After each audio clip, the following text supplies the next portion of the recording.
ఇవాళ కాంగ్రెస్ పార్టీ నాయకులు నేను అడుగుతున్నా, మీరు ఎవరి క్యాబినెట్లో ఉన్నారు? ఇవాళ మీరు సోనియా గాంధీ గారిని బలిదేవత నీచ పనులు చేసిన వల్లనే, సోనియా గాంధీ నీచ పనులు చేసినందువల్లనే వీళ్ళు ఇంతమంది బలైపోయారని చెప్పి ఆ రోజు రేవంత్ రెడ్డి గారు మాట్లాడిన ఒక్కసారి మీరు స్పష్టం చేస్తారు. వినండి.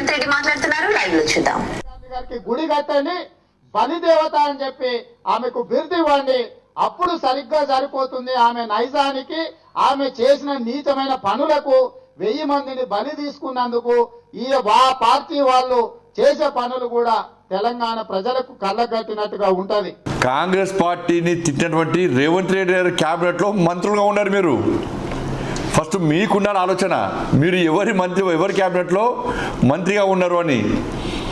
మీ సోనియా గాంధీ తిట్టినటువంటి రేవంత్ రెడ్డి గారి క్యాబినెట్ లో మంత్రులుగా ఉంటూ ఈరోజు భారతీయ జనతా పార్టీని ఇవాళ తెలంగాణ ఉద్యమకాలను దేశభక్తులతో పోల్చేటువంటి సందర్భాన్ని వక్రీకరిస్తూ మీరు మాకు వ్యతిరేకంగా స్టేట్మెంట్ ఇస్తే మీ నిజాయితీ ఏంది, మీ నియత ఏంది, మీ కమిట్మెంట్ ఏంది, మీ పార్టీ ఏంది? అసలు మీ పార్టీ ముఖ్యమంత్రి ఎవరు? తెలంగాణ ఉద్యమాన్ని వ్యతిరేకించిన వ్యక్తి.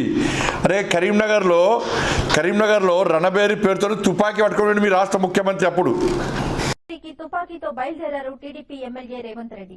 హైదరాబాద్ నుంచి వెళ్లిన రేవంత్ వెంట వరంగల్ జిల్లా మాజీ ఎమ్మెల్యే నరేందర్ రెడ్డి ఉన్నారు. తుపాకీతో ఎందుకు బయలుదేరుతున్నారని మీడియా ప్రతినిధులు ప్రశ్నిస్తే సరదాగా అంటూ సమాధానమిచ్చారు రేవంత్ రెడ్డి.